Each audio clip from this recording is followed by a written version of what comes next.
Hi people, welcome to another Bookmas video, and I decided to do something a little bit different. This was not on my plan of videos to do, but I started reading this book called The Happiness Project by Gretchen Rubin, and this was actually supposed to be on my fall TBR, but I've been just kind of wanting to pick it up. I had this feeling like I would enjoy this book, and I started reading a little bit of it, and I decided this needs to be in a video because it is a good book. I'm really enjoying it so far. I'm not the biggest nonfiction reader in the world. I've read a couple nonfiction books so far this year, but I think this one might be one of my top nonfiction books actually I've read this year because I'm really enjoying it. So this video, I'm going to read this book and then maybe one more nonfiction book that's kind of Christmassy related. That'll be my Christmassy reading video. So this one's a little bit more dense, but that's okay. So this book is talking about her happiness project, where for an entire year she decided that she was going to try to make her life happier she did a ton of research into like books and articles and philosophers and how everyone thinks happiness is and what makes happiness. And so her goal was to pick one attribute or something in her life she feels like she could work on for each month, and then have a bunch of resolutions underneath those and just work on it for a month, move to the next month, work on something else for a month, move to the next month, but try to stack them on top of each other so she forms better habits throughout her year and also learns what helps to make her feel happier throughout the year. So far, I think I'm in March, or she's in March in the book, and I'm not even 100 pages in, I'm like 88 pages in, and I have been really loving this book. It is written so nicely in a way for my brain to understand it, because it is slightly self-help book, but it's more like this was my experience trying to help myself, and hopefully something from my experience will help you. And she cites her resources and like the philosophers and all this stuff, and it's just interesting. I'm really enjoying it. I'm liking the way that she's writing. I'm liking the way that she thinks. I might read another one of her books sometime, but I really like this book so far. So we're gonna finish reading this book and I'll tell you my thoughts about it and kind of maybe how I'm gonna implement some of it in my life, because I've been thinking about it. And obviously December is like the month of making resolutions for January, for the new year and stuff like that.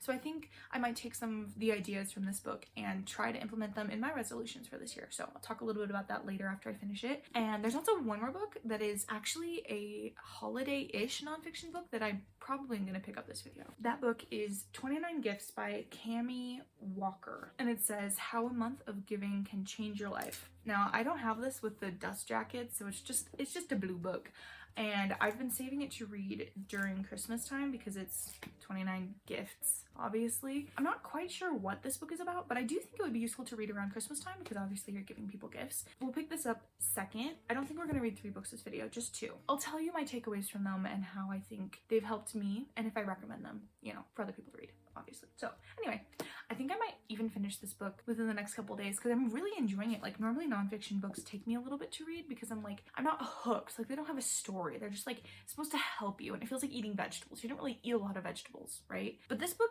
it's written more story-like, and so I'm like, oh yeah, please give me the chocolate covered Brussels sprouts. Like these are good for me and they're fun to eat, you know?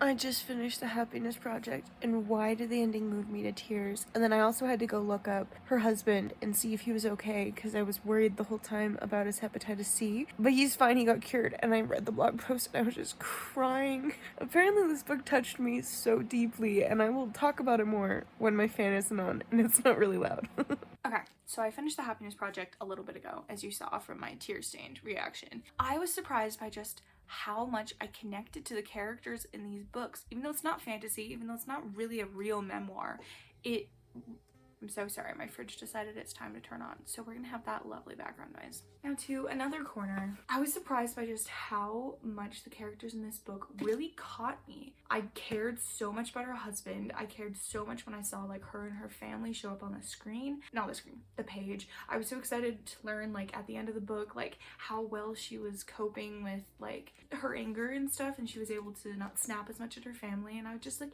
I felt so happy for her wins. I felt so happy for like her family and her family unit. I just really loved this book. And then right after, I went on Goodreads and I looked at the reviews, and there were so many 1-star reviews, and I was like, what in the world? And all the reviews were just like, this lady is so privileged and she's not grateful for her life. And I'm like, did you guys even read this book? The whole point was that she's privileged and she's grateful for her life and she's wanting to find new ways to be happy. Not like, I'm so sad. it's like I'm very happy, but I don't want to be just like kind of happy my whole life. I want to find ways to be truly joyful all the time, which I can completely relate with, and I think most people can relate with. And it's not saying I'm so happy, you guys should be happy, why aren't you happy? It's like this is things that I did, maybe this will help you.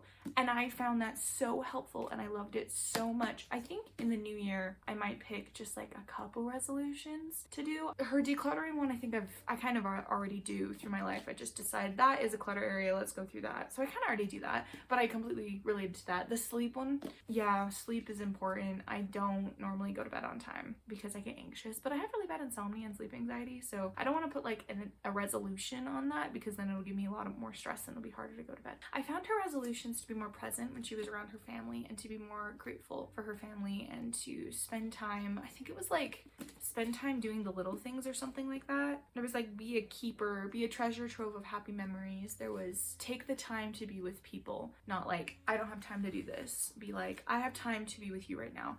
And I found doing that, like I find I have more time because spending time with family makes you happier, and then it makes me less likely to like doom scroll on my phone or something like that.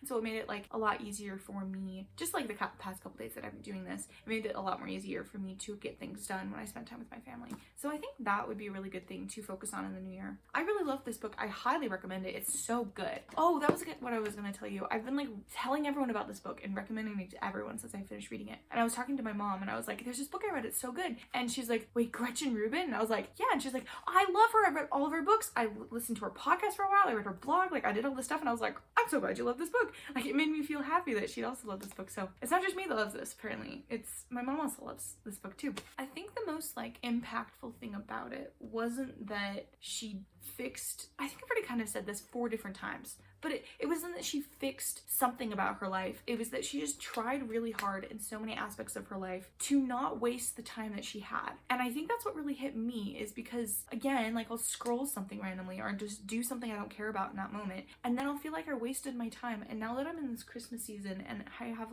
wonderful things around me, I'm looking at my presents right now, and it makes me think, what can I do to spend more time doing the things that I truly care about, not the things that I don't care about. And it's kind of hard when like the last couple days I've been, hormonal and crampy and stuff, and it's so hard to do things that you care about when you're feeling that way. But I think I still did pretty decent at it, like spending, if I was watching media, it was still media that I wanted to consume, not just like scrolling random YouTube rabbit holes, like that doesn't really bring my joy. But if it's like a creator that I really like, I've been rewatching Jenny Nicholson's Star Wars Hotel. I've been cleaning out my room today, and it's just so fun to listen to things that I like and I think are interesting. And I think there's a case made for prioritizing things in your life that really truly matter, and not getting rid of everything that is bad. Like I spend so much of my time using media because I make videos, so I need to consume media to make a video for the media. It's consume a video or a book or a movie or something, so I have something to talk about. And then at the same time, I have a job where it's really hard for me to do nothing because it's so monotonous, and I am okay to listen to an audiobook or watch a YouTube video or something while I do it. And so I end up consuming a ton of media that way.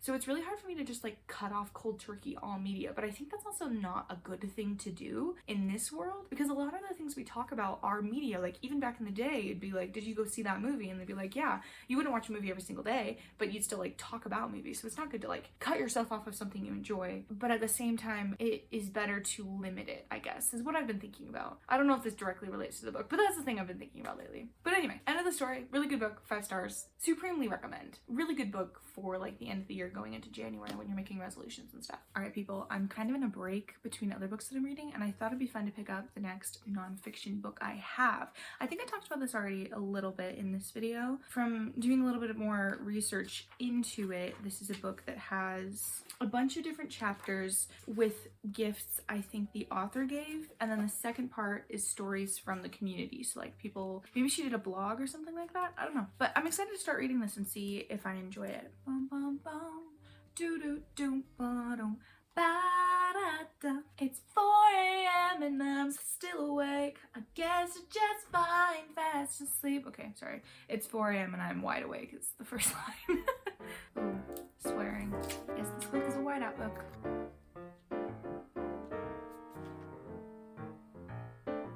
This is sad.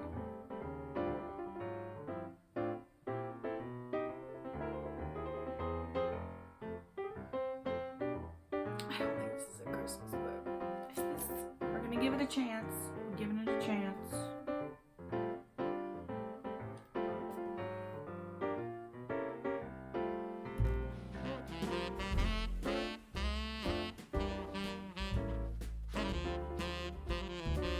Hi people, so I have read about half of the 29 Gifts book. I haven't videoed it because I read it in like odd moments. Like I just read some like 5 seconds ago and I decided to talk about it. I don't know how I'm feeling about this because I started reading it and I was saying it was sad and I wasn't sure if it was a Christmas book. It's not really a Christmas book. It is about giving gifts, but it's definitely not a Christmas book. It's kind of interesting. So far I've gotten to gift 12, so I'm about halfway through, probably literally halfway through the book. And I've marked one piece that I think is interesting. Apparently whoever owned this book before me was also marking things because she wrote in pencil and like the margins and stuff. Okay, so far this book follows a woman who has MS, which is a neurological, some sort of disease where your body attacks your nerves and then it makes it hard for you to move, and there's lots of different symptoms and everyone has it slightly differently. But the common thing is it attacks your nerves and then it forms scar tissue and then that messes up stuff. She starts off the book being so mad about her situation. Like, yes, if my body was falling apart, I also probably would be really grumpy and mad. But she's so grumpy and so mad, and there has been several instances of swearing in here, which I've used my handy dandy cover-up thingy. Normally I'm not like super grumpy when they're swearing in a book, but this is mixed with her being really angry, and I don't really like specifically real true stories where people are so mad, because whenever I read a book, you're empathetic and you think the way that they're thinking, and I don't like being angry. I'm not normally an angry person myself, and so every time I read something where someone's really angry, it makes me feel really uncomfortable. So that's a personal thing. That's probably why I'm not really enjoying her as a person, as a narrator. Also, the writing is stilted a little bit, which makes sense because I guess she is a writer, but she's not primarily a writer. I mean, I think, based on what I've been able to understand. It's also set up in kind of a weird way where it's providing flashbacks through the chapters to things that have happened in her life, which is kind of interesting, but it feels a little jumpy around, and it kind of makes it hard for me to figure out where she is mentally in her own mental state at some points. Not all the time, just at some points. But the good things about this book, those are the things that are making me kind of confused. The good things about this book is it is talking about the power of giving gifts. And this one is a religious book, so it's not specifically about Christianity or anything else. She talks about it as like energy building, which is interesting. So people believe in energy and stuff. I don't personally. So it's making it a little bit hard to read it and understand what they're talking about, because whenever I read a book, I try to associate with the book on the level that it's presenting. So I try to understand it as the person is writing it. So even if I don't believe the things that they're believing, I try to at least get in their headspace. And for this one, it's really hard to do, because specifically with a lot of religious stuff that she's bringing up, where she like doesn't really believe in a specific thing, I kind of just had this moment earlier today where I was reading this book and I sat and I was like, I don't believe that. Like, my brain was trying really hard to get in the head of the character,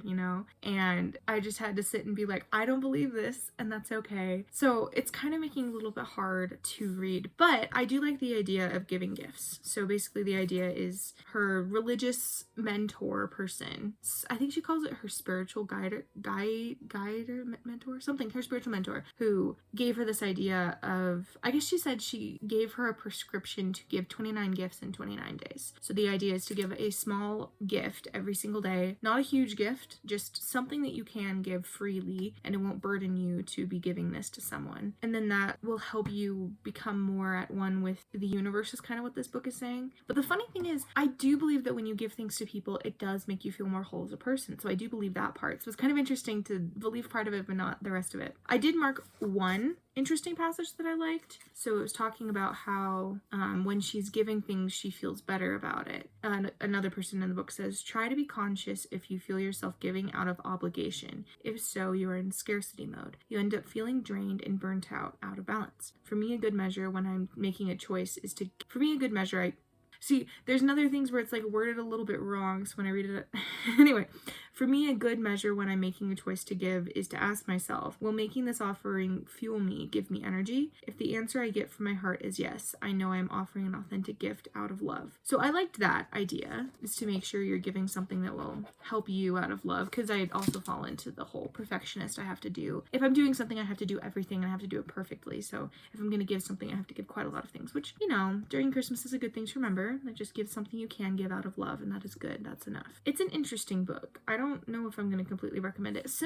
It is rather similar to the other book that I also read, the Happiness Project. Kind of set up in the same way, where it's a project that they do over a certain amount of time, and they kind of start at a low point, and I assume they get better over the course of it. And I think by the end of the book I might enjoy the main character more. But the last chapter that kind of made me stop and have to turn the camera on is she gets in an argument with her husband, and she details the argument with her husband. And I'm thinking, like, this would be the end of a relationship. Like, this is a huge, gigantic blow-up argument, because I never really get angry, like, ever. So I never express my anger. So to me, that kind of an argument would be like, this friendship is done, or like, this relationship is done. But she just leaves the house, goes on a walk, they both cool down. She stops at the store and she's kind of like, yeah, I know it's gonna be okay. I guess one thing I have to point out here is that my love language, primary one, is I love to give gifts. So I love to give things to people that I love, and it's my way of showing I love them, I guess. So she stops at the store and she buys a iced tea for herself and flowers for herself. And her gift that day is she gives flowers out to people that she sees along the walk. But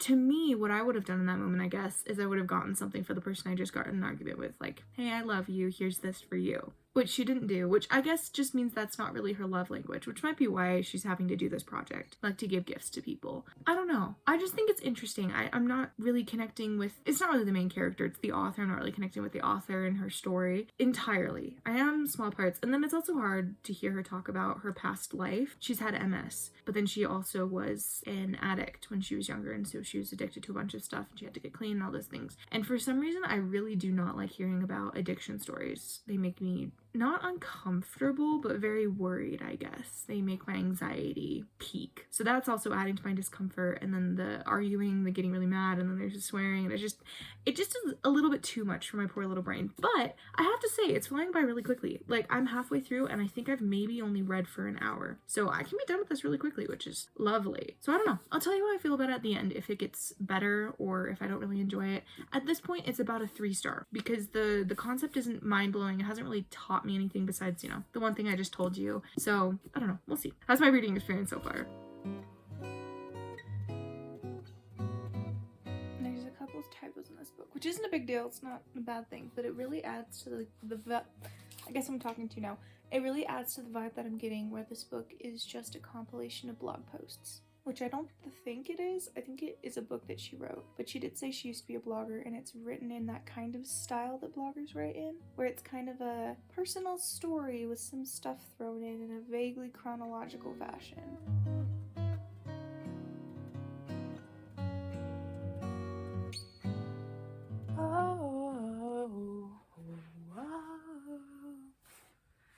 I'm dreaming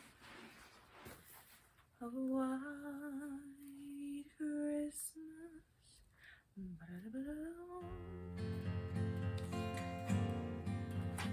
My stomach is making very loud noises right now, and I don't appreciate it.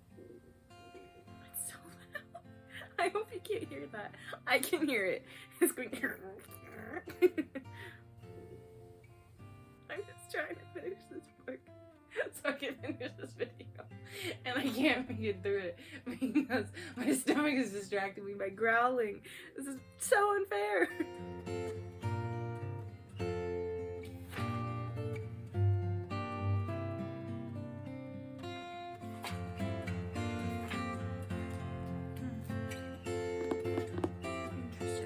Hi people. Okay, as you saw, I just finished 29 Gifts. I think the first half was a lot harder to read than the second half for me, because it talks a lot more about her addictions and disease and the pain, and as I told you, it's more anger focused, and the second half is much less anger focused, which is kind of what I felt like the book was going to get. I'm not going to give a rating to this one because it wasn't like a 5-star, and rating a person's personal story feels a little bit wrong, so I'm not going to give a rating to this one. I did like the message of the book. When you give to people, you receive more than you give. That's kind of the message of the story. As you go through the 29 days of giving gifts, just a small gift, and you're conscious about giving and then also receiving with grace, it changes you as a person and helps you become less self-focused and more focused on helping other people, which in return makes you feel happier. It's a very common thing that's said when you give, then it gives you gratitude for what you have, and then gratitude makes you happier, and just giving to people makes you feel happier too. There was a very interesting thing at the end end where it talked about the scarcity mindset, and when you give thinking that you don't have enough to give, it makes you feel better because you realize I have enough to give away, and it makes you feel better about yourself. I have a couple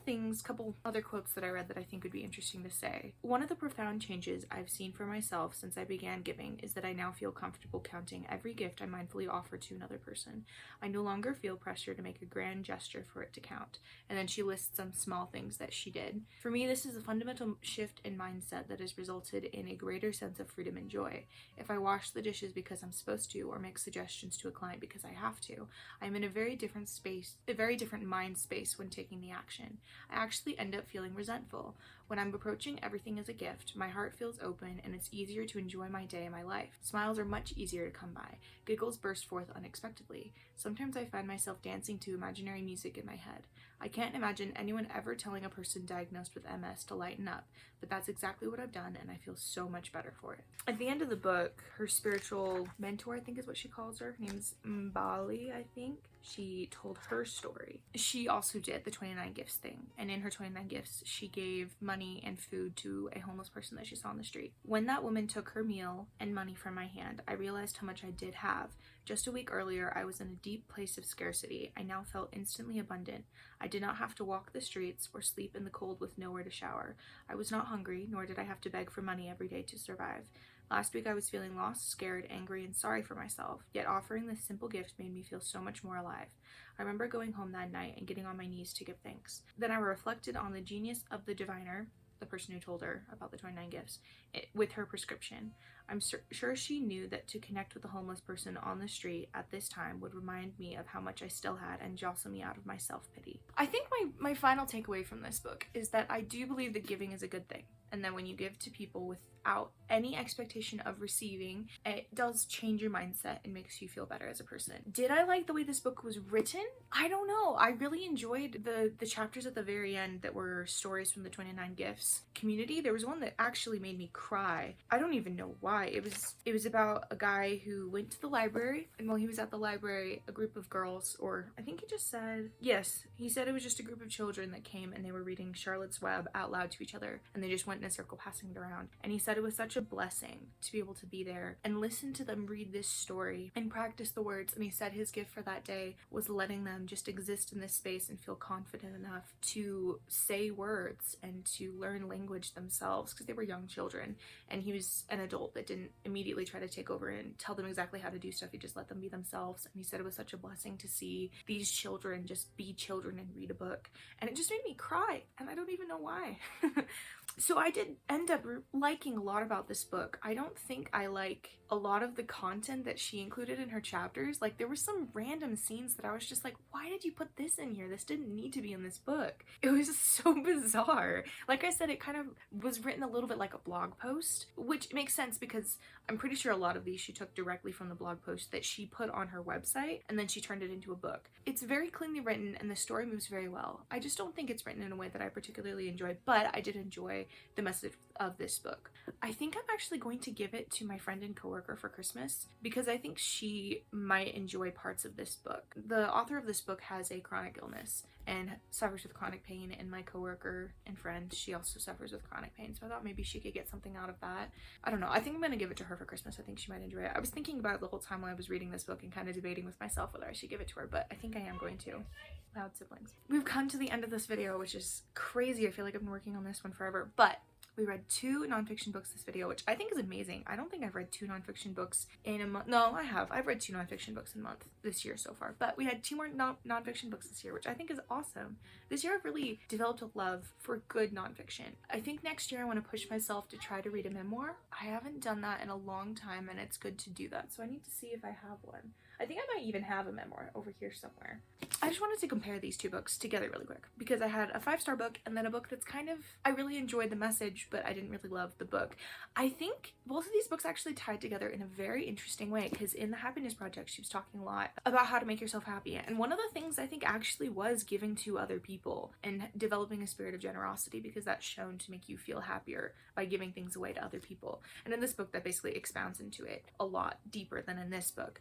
And I think they were very good books actually to read together and to kind of bounce off of each other and to see how the ideas intertwine and connect. I don't know, this was a very productive video. I think I might do another video like this in the new year where I read just more books that are good for you, I guess. Eat my vegetables every once in a while. But thank you for coming along with me. I'm so close to Christmas now when I'm filming this. I don't know if all my videos are going to be back to back because I'm kind of struggling for time. But I will get them all out because I have them all planned out, but I might have some come out after Christmas. But I will get them all out at some point, but I need to take a little bit of a break because my Christmas projects that I want to do, sorry, you can't see my face, because the Christmas projects that I want to do, I need to spend a lot of time on them. So I might take a little bit of a break after the 6th one or the 7th one, whichever one this one is. So we'll see what I end up doing. But I did really enjoy the ideas in these books, and I'm glad that I read them. Anyway, Merry Christmas. Thank you for watching. I will see you later. Goodbye.